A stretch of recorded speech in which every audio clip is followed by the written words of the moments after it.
하나님의 나라라는 제목으로 말씀을 증거하겠습니다. 오늘 우리가 읽은 본문은 천국에 대해서 예수님께서 아주 자세하게 설명을 해주시고 그 천국에 오시는 때에 대해서도 이야기를 해주고 계십니다. 우리가 생각하는 하나님의 나라는 흔히 어떤 미래적인 의미를 담고 있을 때가 많습니다. 천국 가야지, 이제 주님 오시면 우리가 영원한 그 하나님의 나라에 우리가 가야지, 우리가 예수 믿고 구원받아야지, 이런 모든 미래적인 표현이 하나님 나라의 미래성, 어떤 미래적인 부분들을 나타낸다고 볼 수 있습니다. 그런데 문제는 말씀에 하나님 나라를 설명하거나 또 하나님의 나라에 대해서 이야기를 할 때 하나님의 나라가 미래에서 앞으로 우리가 믿음을 통하여서 받을 결과물이 아니라 이미 우리에게 주어진 것이다 라는 그런 표현을, 하나님의 나라의 현재적인 표현, 현재성을 드러내는 표현들이 있다라는 것입니다. 오늘 읽은 본문 말씀 중에 21절의 말씀이 그렇습니다. 또 여기 있다 저기 있다고 못하더니 하나님의 나라는 너희 안에 있느니라, 이렇게 얘기하고 있어요. 또 신학자는 이 부분을 이야기할 때 바리새인들에게 질문을 받는 예수님의 위치를 이야기하면서 이 바리새인들이 이렇게 둘러싸서 예수님을 이렇게 질문하고 있는 거예요. 그래서 예수님이 그들에게 둘러싸여서 그들의 중심에서 이제 설명하고 계시는데, 이미 하나님의 나라는 너희 안에 있다 이렇게 얘기하시면서 중의적인 표현을 쓰시면서 그들의 질문하는 그 중심에 계신 예수 그리스도, 하나님이신 그분 스스로를 이야기하시는 것이므로 예수 그리스도가 오심 자체가 이미 하나님 나라의 임재며 이미 임한 하나님의 나라, 즉 하나님 나라의 현재성을 이야기하고 있다 이렇게 설명하고 있습니다. 중요한 것은요, 어찌되었건 성경에는 이 두 가지의 의미가 다 기록되어져 있다는 것입니다. 그래서 이 천국을 생각할 때 우리는 이 두 가지를 함께 생각해야 된다라는 거예요. 어떻게 이 두 가지가 함께 공존할 수 있는가? 이미 하나님 나라가 왔다면 우리가 어찌 지금 현재와 상관없이 미래적인 의미로만 하나님의 나라를 이야기할 수 있겠는가? 또 말씀으로는 또 어떤 표현에 의하면 하나님의 나라가 아직 오지 않은 것처럼 미래적인 의미로 설명하고 있는데 우리는 이것을 어떻게 받아들여야 되는가? 흔히 예수님께서 초림하실 때 그때 하나님의 나라가 임했다라고 신학적으로 설명합니다. 그러나 아직 때가 이르지 않은, 그래서 우리가 의미론적으로 봤을 때는 처음 임한, 초림 때 임한 하나님의 나라가 좀 살짝 임하고, 완전하지 않게 임하고, 그러면 요한계시록에서 말씀하시는 새하늘과 새 땅, 우리 주님이 오시는 그날에 완전히 임하는 것이 아닌가라고 얘기할 수 있지만, 제가 이제 이 부분들을 배우면서 나름대로 정리해 보기에는 이렇게 정리해 봤습니다. 하나님께서 하시는 일에는 불완전한 것이 없는 것입니다. 이미 예수 그리스도를 약속하실 때에 구약의 백성들이 그를 모르지 않았습니다. 다윗도 오실 그리스도에 대해서 찬양하였고요. 모든 믿음의 선조들이 이미 하나님께서 보여주실 구원의 성취에 대해서 이미 그들이 언약을 받았으면서 동시에 그 성취를 믿음으로 받았던 것을 우리가 알고 있는 것이죠. 그래서 예수 그리스도께서 오실 때에 우리가 그것을 믿음으로 알게 되는 것입니다. 그러니까 하나님의 일하시는 입장에서는 이미 하나님의 나라가 하나님의 뜻에 따라 완전하게 임한 것입니다. 그런데 그것을 맞이하는 이 역사 속에 살아가는 우리의 한계가 그것을 명확하게 완전하게 맛볼 수 없는 상태가 된 것이죠. 그래서 우리의 입장에서는 그것이 불완전하다. 그러나 하나님의 역사 속에서는 완전하게 임하게 하신 것이죠. 그래서 합동신학대학원의 이승우 교수님은 이 부분을 설명할 때 완전하게 임하신 하나님 나라의 극치, 그 완전함의 극치를 우리가 새하늘과 새 땅에서 경험하게 될 것이다, 이런 식으로 설명을 했습니다. 어찌되었건 하나님께서 일하시는 것에서는 불완전한 것이 없고 하나님은 완전하게 이 일을 이루셨다라는 것입니다.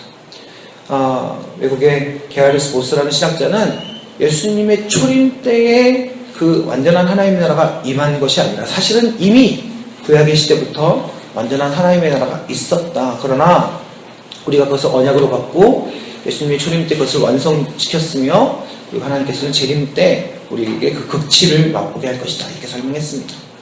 복잡하게 설명했습니다만 확실한 것은 무엇이냐면요, 하나님의 나라는 우리의 현실, 우리가 죽음 이후에 예수님의 재림 이후에 앞으로 올 것이니까 지금과 상관없는 것, 이것이 아니라 하나님께서 역사하신 속에서는 지금 우리의 현실 속에서 이 천국의 은혜를 누릴 수 있음을 우리들에게 약속하고 계시다라는 것입니다. 이것이 주는 우리의 신앙적인 의미가 무엇인가 말씀드렸듯이 첫 번째로는 하나님 나라는 현실이다라는 것입니다.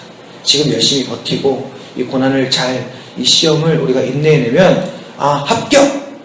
너는 드디어 이거 통과했어. 합격했으니까 천국에 들어갈 수 있다. 이것이 아니라 우리가 지금 살아가는 이 현실 속에서 우리가 죽음 이후에 맛볼 천국의 그 역사, 하나님의 통치의 완전함을 우리가 경험할 수 있다는 것입니다.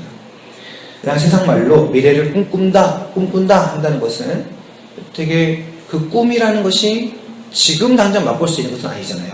그렇죠? 희망적인 이 메시지를 주면서 앞으로의 날만을 준비하는 것입니다. 그러나 하나님의 나라는 꿈꾸는 것으로 끝나는 것이 아니라 그 꿈과 동시에 그 하나님의 나라를 오늘 이 날에 경험할 수 있음을 이야기하고 있습니다. 앞으로 올 것이지만 동시에 이미 성취된 하나님의 나라이기 때문에 믿음의 성도가 그 믿음의 눈으로 바라보고 믿음의 눈으로 해석하고 믿음의 눈으로 하나님을 의지할 때 우리는 그 하나님의 나라를 지금 오늘 이 날에 맛볼 수 있다는 것입니다. 그래서 하나님의 나라는 현실이고 성취된 말씀이다라는 것을 우리가 말씀을 통해서 믿어야 되는 것이죠. 그래서 두 번째는 무엇이냐? 하나님의 나라의 현재성. 오늘 맛볼 수 있는 이 하나님의 나라의 성취는 곧 성도들의 삶이 그런 것이다라는 것입니다.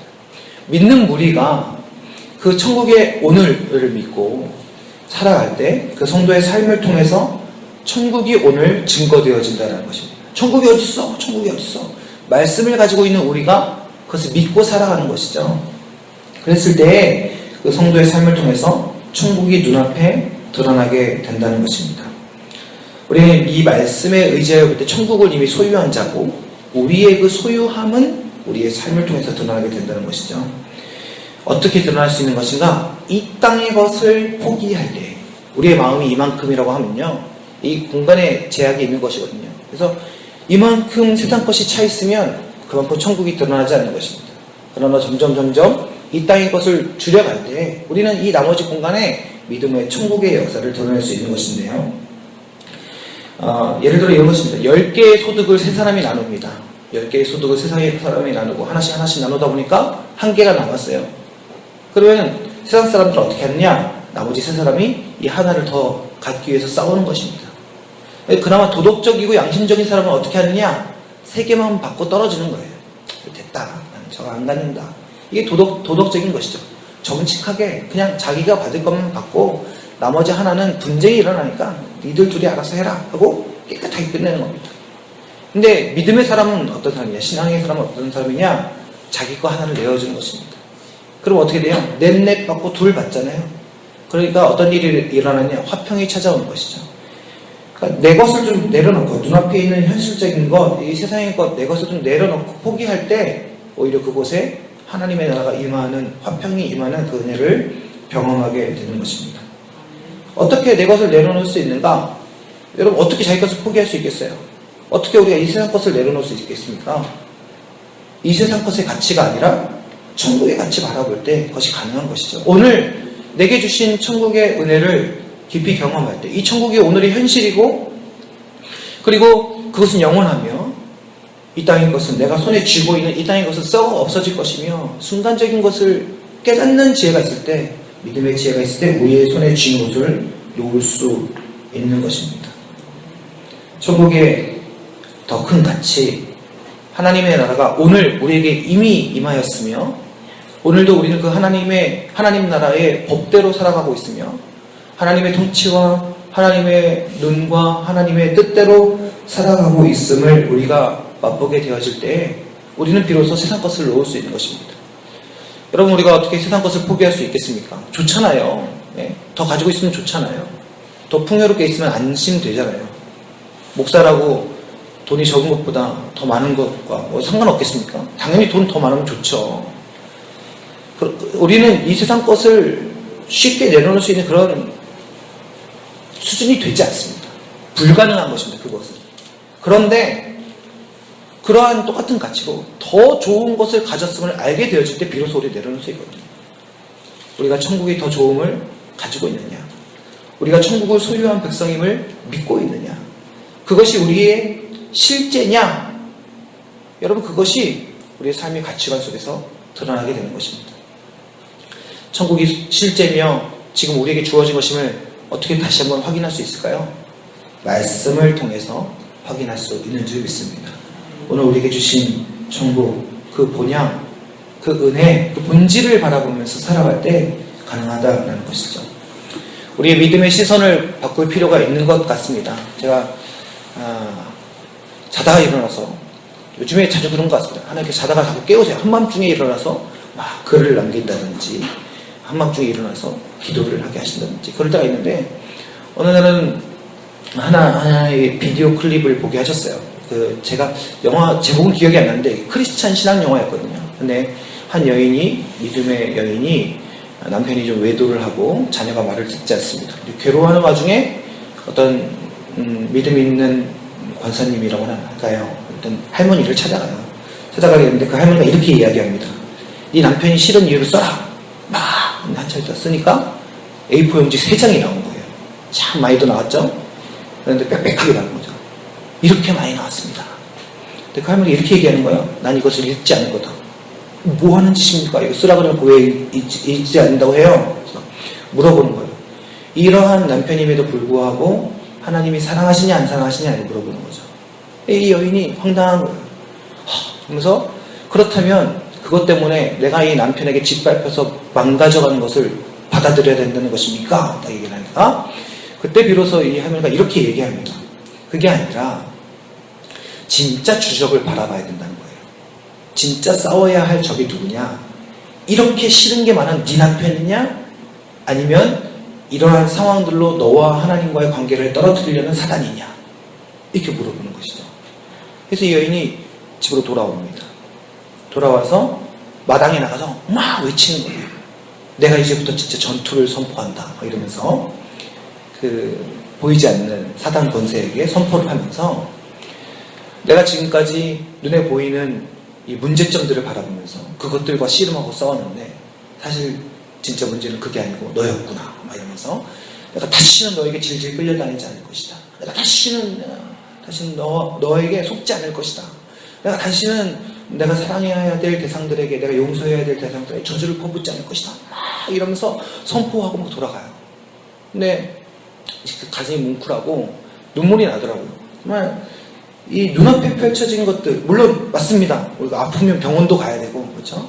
여러 가지 상황들을, 지혜를 구해야 되는 것은 사실이긴 한데, 너무나 이 하나님과의 저의 심령의 관계를 무너뜨리는 이 사단의 이 전략과 권세에 대해서 제가 너무 많이 놓치고 있었다라는 생각이 드는 거예요. 진짜 본질이 무엇인가? 나를 힘들게 하는 저 사람, 당연하죠. 대화를 하고 풀어야 되고 뭔가 문제를 해결해야 되고, 맞습니다. 그런 지혜가 있어야 돼요. 성경에서 그런 처세술을 뽑아낼 수도 있고, 맞습니다. 그런데 정말 핵심적인 본질, 나와 하나님과를 떨어뜨리려고 하는 이 사단의 권세에 대해서는 내가 너무 기도하지 않았구나, 이런 생각들을 하게 됐습니다. 본질을 바라볼 때, 정말 핵심의 가치를 바라볼 때 나의 신앙이, 나의 중심이 움직이게 되어지는 그러한 원동력을 찾게 되는 것을 보게 되었습니다. 진정 오늘날 신앙하면서 구하는 것이 무엇인가? 오늘 하루의 나의 안위인가? 어려운 문제들에 대한 해결인가?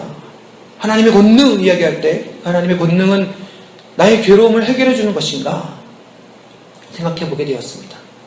진실로 소망해야 될 본질, 천국을 바라보면서 내가 그 천국을 소유한 자로서의 그 기쁨을 찾아본 적이 있는가? 내가 오늘날 눈을 들고 내 주변을 돌아보면서 하나님 나라 오늘 임하였다 말씀하셨는데, 하나님 오늘 내게 주신 하나님의 나라의 은혜는 무엇입니까? 오늘도 내가 그 천국을 소유함으로 놓아야 할 썩어 없어질 이 세상의 것이 무엇입니까? 질문해 보았는가? 했을 때 오늘 나는 내가 쥐고 있는 이 땅의 것들을 보게 되었던 것입니다. 우리가 놓아야 할 것이 무엇인가? 어쩌면 하나님께서 때론 제가 표현하는 것인데 정말 잔인하게 느껴질 만큼 많은 것들을 놓게 하실 때가 있는 것 같습니다. 그러나 그 돈 빈자리 우리 주님께서 천국의 은혜로 채워주실 줄 믿습니다. 여러분, 그게 우리가 세상 사람들과 다른 것이죠. 세상의 소망과 다른 것이죠. 이것이 세상의 승리와 다른 것이죠.